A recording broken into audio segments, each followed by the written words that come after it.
네, 오늘도 로마서 11장 25절에서 36절까지의 말씀으로 은혜를 나눕니다. 지난주에도 같은 본문으로 말씀을 나눈 바가 있어요. 제목도 지난주와 똑같습니다. 하나님의 구원 계획의 비밀이에요.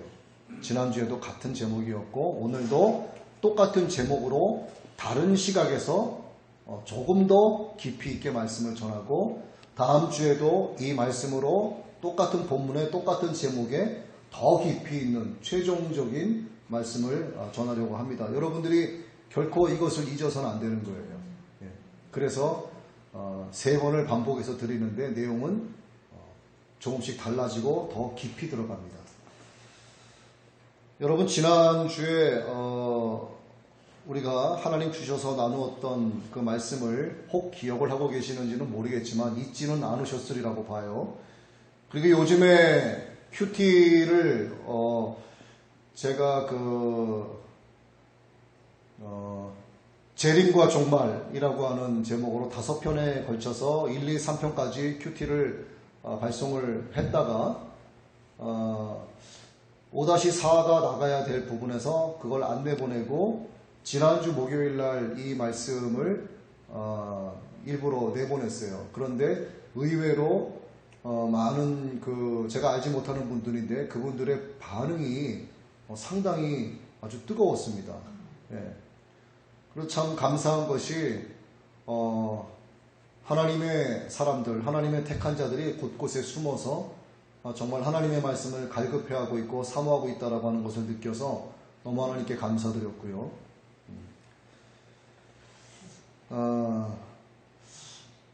제가 의도한 바는 아닙니다만 예수님의 재림과 세계의 종말이라고 하는 그러니까 재림과 종말이라고 하는 제목의 큐티도 그렇고 거기에는 베리칩도 조금 거론이 되고 공항을 도착지로 삼고 비행기를 재림하실 예수님으로 비유를 들어서 좀 알기 쉽게 설명을 하고 이것을 왜 말씀을 드리냐면은 이스라엘의 회복에 관한 것을 말씀드리기 위해서 그런 말씀을 드리는 거예요.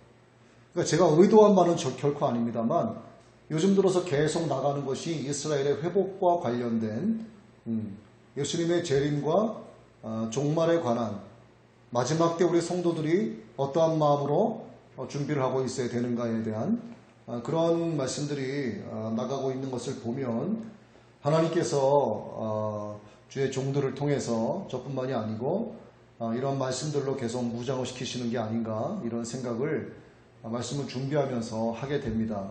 오늘도 다시 한번 말씀드립니다만 하나님의 구원의 계획의 비밀이다 하는 거죠. 우리에게는 비밀이 아닙니다.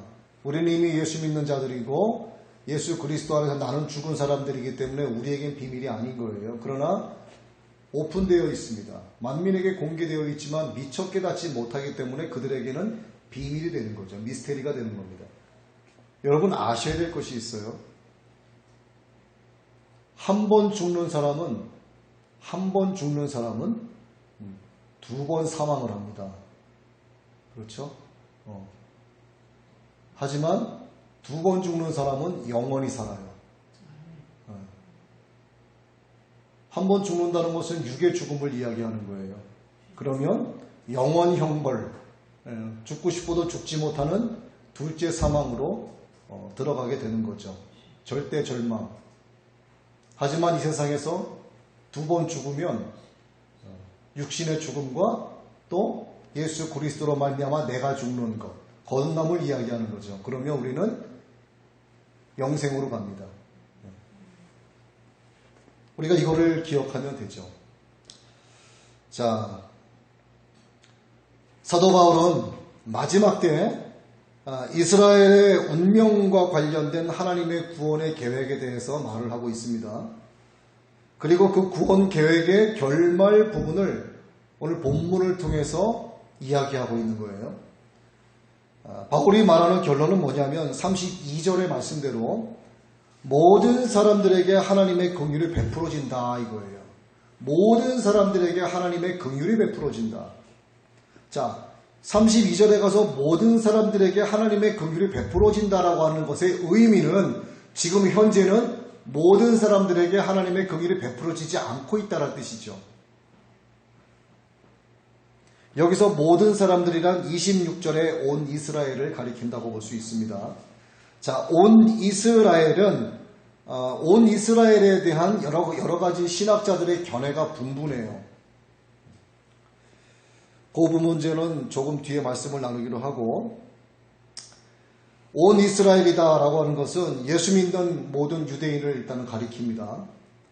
자, 그때부터는 하나님의 긍휼하심이 모든 민족과 혈통을 초월해서 모든 믿는 자에게 임하신다, 이렇게 보는 거죠.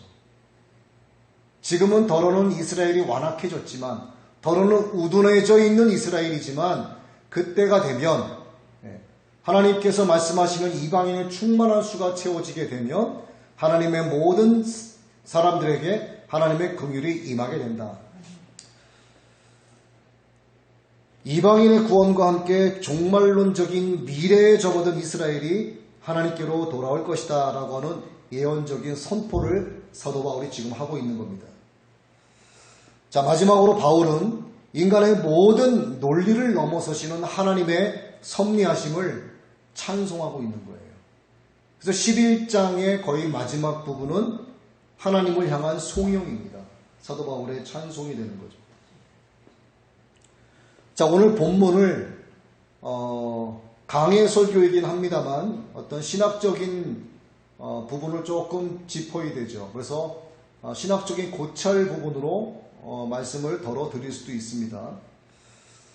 첫 번째 우리가 고찰해 봐야 될 문제는 하나님의 구속사의 여정이 정말 신비롭다. 900g 조금 넘는 사람의 뇌로서는 도저히 하나님의 그 놀라우신 구원의 비밀을 깨달을 수가 없다 이거죠. 자, 바울은 본문에서 이스라엘의 구원과 관련된 하나님의 종말론적인 비밀을 공개하고 있죠. 하나님의 이 계시의 비밀을 말하는 까닭은 이방 그리스도인들이 이스라엘을 무시하고 스스로 지혜 있다라고 여기지 못하게 하기 위해서 이런 얘기하는 거예요. 다른 각도에서 말씀을 드리면 누가 뭐라고 해도 이스라엘은 하나님께서 택하신 민족이다. 그래서 그들에게 하나님의 긍휼이 결국은 임하게 된다. 그 긍휼함 안에 들어온 이스라엘이 구원받게 될 것이다 라고 강조하고 있는 거예요. 자, 비밀의 구체적인 내용이 뭐냐 이거죠. 비밀의 구체적인 내용. 바울이 말하는 이 비밀의 세부 사항을 보면 이방인의 충만한 수예요. 이방인의 충만한 수가 들어오기까지는 이스라엘에게서 완악한 모습들이 보여진다. 이것이 비밀인 것입니다. 그런데 이렇게 이야기해도 유대인들은 깨닫지를 못한다 이거죠. 그러니 놀라운 비밀이 아닐 수 없다. 그렇기 때문에 오늘날까지 이스라엘의 대부분은 완악한 모습을 지금도 보이면서 복음을 배척하고 있다라고 하는 겁니다. 하지만 하나님은 이스라엘의 현재 이러한 완악함에도 불구하고 이런 것들을 도구 삼으셔서 이방인에게 복음의 문을 열어주는 계기로 삼으셨다라고 하는 것을 이야기하는 거죠. 그러니 너희 이방인들은 스스로 지혜 있다 여기지 말라 이렇게 하는 겁니다. 이방인들에게 전해진 복음을 그들이 믿고 하나님 앞으로 나오는 그 수가 하나님께서 미리 정하신 그 충만한 수에 이르게 되면 그때 비로소 이스라엘을 포함한 모든 사람에 대한 하나님의 긍휼을 베풀어지게 된다. 이것이 하나님의 구원의 비밀이다 하는 것을 사도 바울이 말하고 있는 겁니다. 이것이 비밀에 대한 세부적인 내용이에요. 우리는 지난 시간에 한번 이 본문을 갖고 말씀을 나눈 바가 있기 때문에 여러분들이 기억은 나지 않아도 말씀을 또 드리면은 기억이 나기 시작을 하는 거죠. 자, 여기에서 모든 사람, 이 전체라고 하는 개념을 다시 한번 정리를 해보면 이스라엘에 속하는 모든 개개인의 총합을 의미하는 것이 아닙니다. 이것은 약속을 받은 자로서의 육적 이스라엘을 뜻하는 거예요. 로마서 11장 26절 말씀인데 그리하여 온 이스라엘이 구원을 받으리라 기록된 바 구원자가 시온에서 오사 야곱에게서 경건하지 않은 것을 돌이키시겠고. 자, 여기서 신학적 견해가 7가지 정도가 크게 구분이 돼요. 이 부분에 대해서 왜 이 부분에 대해서 신학적 견해가 7가지 그 이상이지만 대표적으로 7가지까지로 견해가 나오느냐 이거죠. 왜? 이 얼마만큼 중요한지 모른다 이거죠. 그런데 그 7가지 중에서도 3가지로 간출입니다. 이것까지 다 하게 되면 너무 많은 거죠. 자, 이걸 대표적으로 3가지로 간추리게 되면 첫 번째는 영적으로 해석하는 견해예요. 온 이스라엘에 대해서 영적으로 해석하는 견해. 뭐냐? 모든 민족 중에서 구원받게 될 사람들의 총수다. 이렇게 얘기하는 거예요. 두 번째 견해는 이스라엘 가운데 개인적으로 예수님 믿고 돌아올 남은 자의 총수를 가리킨다. 첫째와 둘째 구분이 되시죠. 세 번째는 온 이스라엘을 글자 그대로 이스라엘 전체 민족이다. 이렇게 보는 견해예요. 자, 요 3가지 견해에 대해서 다음 주에 좀 깊이 있게 말씀을 드리기로 하고 오늘은 요 3 견해에서 주로 3번째 위주로 조금만 말씀을 드리겠습니다. 자, 이상에 말씀드린 요 개념들을 여러분들 염두에 두시고 볼 때 본문에서 말한 사도 바울이 말한 이 온 이스라엘에 관한 개념, 그러니까 이 본문 상황 속에서 이스라엘은 역사적인 이스라엘 자손을 가리킨다 이 말이죠. 역사적인 이스라엘 자손들. 그렇다면 온 이스라엘은 그리스도 재림 이전의 생존에 있는 모든 유대인들을 말하는 것인가? 다시 주님 재림하시기 이전에 살아있는 모든 유대인들을 말하는 것인가? 아니면 현재 남아있는 이스라엘 유대인들 가운데서 하나님께서 선택해 놓으셔서 예수 믿고 돌아온 참 이스라엘을 가리키는 것인가? 이렇게 또 구분이 되는 거예요. 자, 이에 대해서 성경에서 언급되고 있는 하나님의 선택과 유기사상이라는 게 있습니다. 하나님의 선택과 유기사상. 하나님이 선택하시고 하나님이 버리시고 선택과 유기사상이죠. 그리고 아브라함 자손이라 할지라도 하나님의 뜻에 합당하게 하지 아니한 자는 버림을 당하리라 하신 예수 그리스도의 가르침이 있죠. 마태복음 8장 이하와 누가복음 16장에 그런 말씀이 언급되고 있습니다. 자, 이런 말씀을 의거해서 볼 때 오늘 본문에서 말씀하고 있는 온 이스라엘은 과연 무엇인가에 관한 거예요. 이게 하나님께로부터 선택받은 모든 육적 이스라엘을 가리킨다라고 볼 수 있는 것입니다. 조금 헷갈리실 겁니다. 제가 3번째 견해를 조금 간추려서 말씀을 드리는 거예요. 또 이것이 오랫동안 한국의 교회 또 세계 교회가 지지해온 신학적 견해이기도 합니다. 자, 바울은 이 부분에서 구약의 이사야서의 말씀을 원용을 합니다. 이사야서 59장 20절 이하인데 제가 읽겠습니다. 그 뒤에 구속자가 시온에 임하며 야곱 가운데서 범죄를 떠나는 자들에게 임하리라. 이게 뭡니까? 온 이스라엘이 아니고 거기서 하나님께 특별히 선택된 이스라엘, 육적 이스라엘을 이야기하는 거죠. 그 다음에 21절 나로 말하건대 이것이 그들과 맺은 내 언약이라.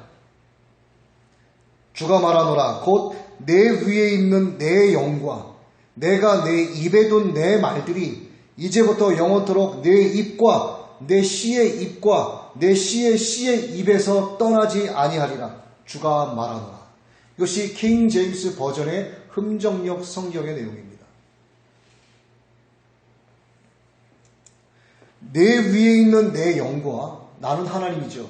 내 위에 있는 내 영과 내가 내 입에 둔 내 말들, 하나님의 말씀들이 이제부터 영원토록 네 입과 네 자식들의 입과 네 자식들의 자식들의 입에서 떠나지 않는다. 이것은 시온으로부터 오시는 구원자이시며 이스라엘의 뿌리가 되시는 예수 그리스도께서 이스라엘 후손의 마음을 부드럽게 하셔서 그들로 하여금 구원에 이르게 하신다라고 하는 것을 이야기하는 거예요.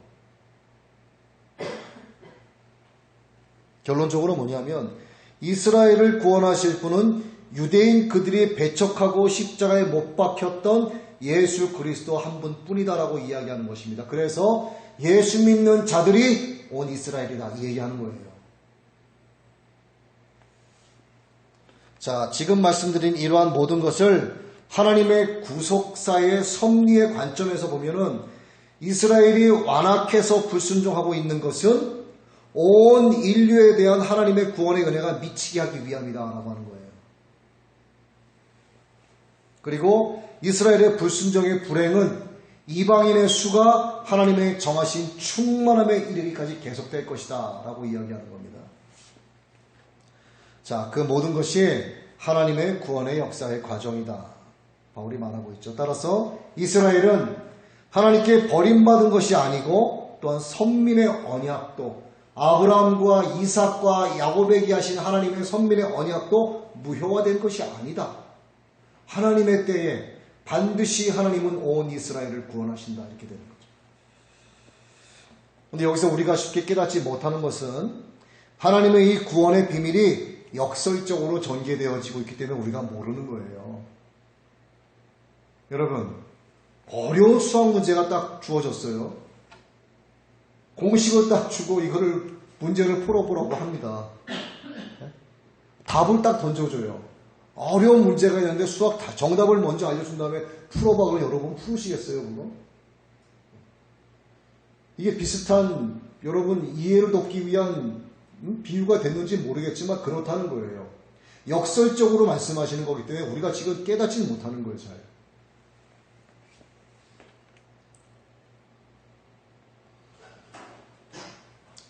하나님은 모든 사람을 긍휼히 여기시기 위해서 지금 현재 모든 사람을 불순종에 가두어 놓으셨다. 이런 말씀을 하십니다. 우리 31절 말씀 한번 같이 읽어볼게요.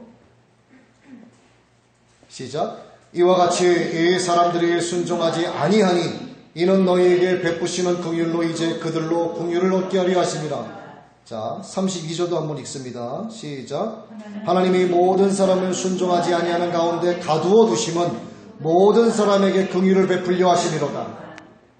자, 하나님께서 모든 사람들에게 긍휼을 베푸시기 위해서 지금 모든 사람들을 가두어 놓고 계신다고 말씀하시는 거예요. 이게 도대체 무슨 말씀이냐 이거죠.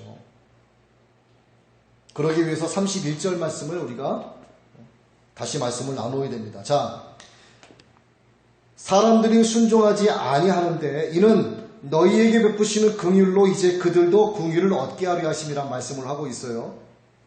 하나님이 우리가 순종하지 못하도록 어떤 굴레에 가두어 놓으셨다. 하나님이 우리가 순종하지 못하도록 어떤 굴레에 가두어 놓으셨다가 그 굴레를 이렇게 풀어주심으로써 내가 너희에게 긍휼을 베풀었다라고 마치 자랑하려 하시는 듯한 그런 하나님의 모습이 비춰지는 것 같기도 한 거예요. 자, 보다 이해를 쉽게 하기 위해서 욥기서 말씀을 한번 제가 읽을 테니까 여러분 잘 들어보세요. 욥기서 38장 8, 9, 10, 11절을 읽습니다. 바다가 그 모태에서 빠져나올 때 문으로 그것을 가둔 자가 누구냐? 그때 내가 구름으로 그 옷을 만들고 흑암으로 그 강보를 만들고 한계를 정하여 문빗장을 지르고 이르기를 내가 여기까지 오고 더 넘어가지 못하리니 너희 높은 파도가 여기서 그칠지니라 하였노라. 여러분 이 말씀을 지금 들으셨을 때 우리가 조금 전에 읽었던 본문의 그 말씀과 뭔가 의미가 좀 알 것 같으면서도 조금 헷갈리실 거예요. 자, 바다가 그 모태에서 터져 나올 때 문으로 그것을 가두었다는 이 욥기서의 말씀을 사도 바울이 원용을 하고 있는 거예요. 자, 여러분 바다에 가보셨죠? 우리 집사님 제주도에 가보셨죠? 바다 구경하셨죠? 바다 가면은 이렇게 넘실거리지 않습니까? 참 좋죠.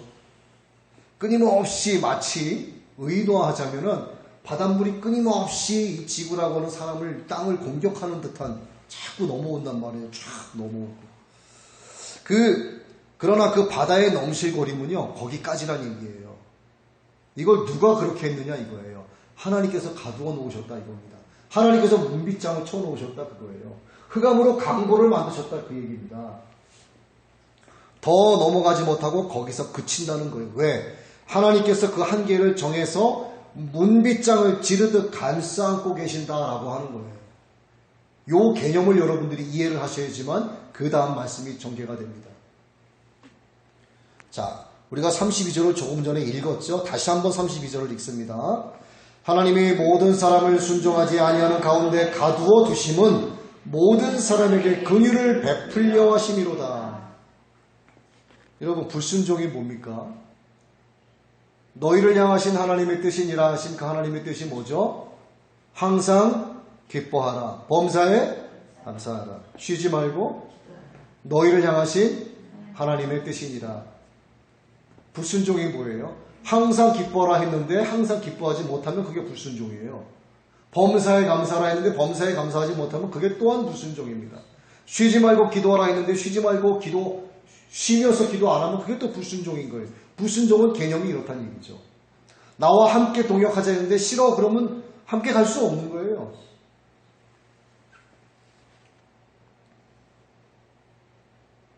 자,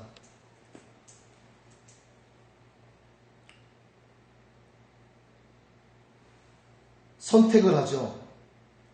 순종한다, 불순종한다. 좋다, 나쁘다 선택을 해요. 검은색, 하얀색 선택을 합니다. 나는 봄이 좋아, 가을이 좋아 선택을 해요. 나는 치마를 입을래, 바지를 입을래 선택을 합니다. 이것이냐, 저것이냐, 이거 할까, 저거 할까, 갈까, 머무를까, 교회 갈까, 가지 말까 선택을 한다는 얘기죠. 그런데 이런 것들은 양자택이거나 아니면 다중택이에요. 그런데 이 선택을 한번 잘 보자고. 선택은요, 무에서 유를 창조하는 선택이 아니에요. 여러분들이 순종적으로 선택을 하시든 불순종적으로 선택을 하시든 내가 불순종을 선택을 했다 치죠. 그 불순종이라는 선택이 무에서 유를 창조하는 창조적 의미의 선택이 아니란 얘기입니다. 하나님께서 바다를 문빗장 지르듯이 가두어 두셨다 해요. 넘실거린다 하지 않습니까?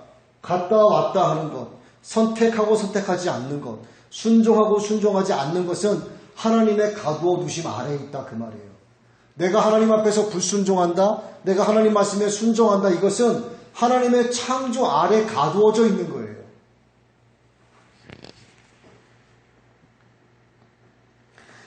순종하지 아니하는 것조차도 하나님의 가두어 두심 아래서 이루어지는 거라 이 말입니다.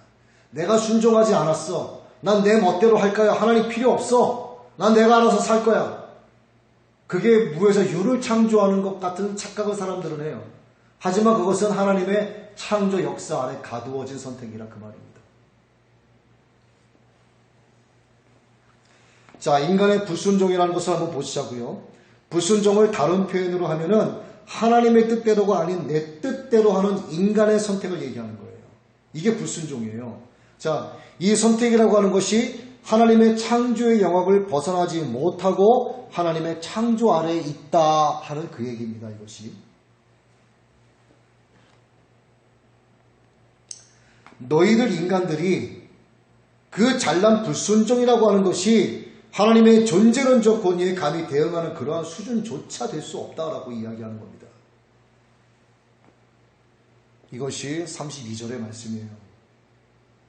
이거죠. 내가 너희 모두를 불순종 가운데 안고 있는 존재다. 내가 창조주 하나님이다. 나는 너희들 그 위에 존재하고 있다. 너희들의 순종과 불순종으로 나의 창조와 구속의 역사를 너희가 막을 수 없다. 모든 것은 내가 가두어 놓은 그 안에서 이루어지는 것이란다. 왜? 내가 정한 마지막 때에 가서 나의 긍휼을 모든 사람들에게 베풀기 위함이니라. 이 말씀인 겁니다. 이게 32절의 말씀이에요. 이 32절의 말씀이 굉장히 은혜로운 말씀입니다. 이것이. 그러면 우린 이렇게 생각할 수 있죠. 선택은 인간의 자유인데 인간에게 하나님이 자유의지를 주셨는데 여러분 이런 말씀 어서 많이 들어보셨잖아요. 그렇죠? 아니 선택은 인간의 자유인데 우리는 그 자유마저도 없는 존재인가? 맞아요. 그렇다는 얘기를 하는 겁니다. 지금. 네. 자유의지가 누구로부터 말미암은 거예요? 하나님의 창조 세계 안에서의 자유를 얘기하는 거예요. 네. 하나님께서 정해놓으신 그 법칙 아래에 있는 자유가 진정한 자유입니다. 그래서 진리가 너희를 자유케 하리라는 말씀이 나온 거죠. 아담과 하와가 에덴 동산에서 자유로울 수 있게 행동하는 것은 뭡니까? 하나님께서 정하신 그 법칙과 원칙을 지킬 때 자유로운 거예요. 기차가 레일을 탈선하면 부자연스럽고 자빠지고 넘어지는 겁니다. 사람의 진짜 자유는 하나님께서 주신 말씀 안에 거할 때 자유로워지는 거예요. 그 말씀을 지금 하고 계시는 겁니다. 사람에게 자유의지가 있다. 이것을 왜곡되게 해석을 하고 왜곡되게 남용을 하면 안 되는 겁니다.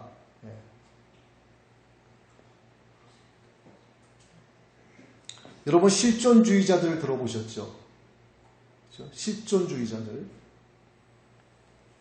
실존주의자들이요 바로 이러한 것을 이용해서 사람들을 기만합니다. 자, 인간이 무엇인가를 선택할 수 있는 것은 인간의 존엄성이다 이렇게 얘기하는 거예요. 인간의 존엄성을 내세워서 인간의 선택을 미화시키는 겁니다. 그리고 그 선택을 마치 무에서 유를 창조하는 것처럼 부풀리는 거예요. 인간의 선택이라 봐야 하나님의 창조 아래 가두어져 있는 것에서 이루어지는 것임에도 불구하고 이를 왜곡해서 기만하는 것입니다. 이것이 실존적인 인본주의가 아니고 뭐냐는 얘기죠. 인본주의는 신본주의와 대적하는 주의입니다. 성경은 인간의 선택에 대해서 최종적으로 어느 길로 가느냐로 귀결시켜요. 사람의 선택, 사람의 불순종, 순종, 사람이 선택하는 그 무엇이든 간에 결론은 뭐냐면 성경적인 결론은 어느 길로 가느냐로 귀결되는 겁니다. 곧 하나님을 향한 순종이면 예수 그리스도를 믿는 믿음 안에서 함께 사는 것이고 하나님을 향한 불순종이면 죄의 종이 되어서 의에 대해서 자유롭게 사는 것을 말하는 것입니다. 의에 구속받지 않는 거예요. 죄의 구속을 받는 겁니다. 의가 나에게 오든 말든 나는 관계없다는 얘기예요. 거듭 말씀드리지만 인간의 모든 선택은 하나님의 창조 세계 안에 거두어진 상태에서 이루어지는 것이다 하는 말씀 여러분 잊지 마시기 바랍니다. 그 안에서 하나님의 은사로 말미암은 긍휼을 입으면 은혜의 자리에 들어와 충만한 이방인의 수에 들어가는 것이고 그렇지 않으면 그 수에서 제외되는 겁니다. 결론은 간단한 거예요. 로마서 6장 23절의 말씀입니다. 죄의 삭은 사망이요 하나님의 은사는 그리스도 예수 우리 주 안에 있는 영생이니라. 영생은 자유예요. 자유. 다시 한번 말씀드립니다. 진리를 알지니 진리가 너희를 자유케 하리라. 인간의 선택의 문제는 순종과 불순종의 문제로 연결되어지죠. 자, 그렇기 때문에 영생과 영벌의 문제로 직결되는 거예요. 사람의 선택은 결국 영생과 영벌의 문제로 직결되어집니다. 조금 전에 말씀드린 것처럼 어느 길로 가느냐로 귀결되는 것입니다. 그래서 그 사람의 선택이 내가 하나님을 거부하고 내 뜻대로 하겠어. 이것이 실존주의의 어떤 인본주의를 내세운 기망하는 거, 사람을 기만하는 거예요. 그래서 사람의 존엄성을 자꾸 내세우는 겁니다. 하나님은 사람의 존엄성 아래 가두어 버리는 거예요.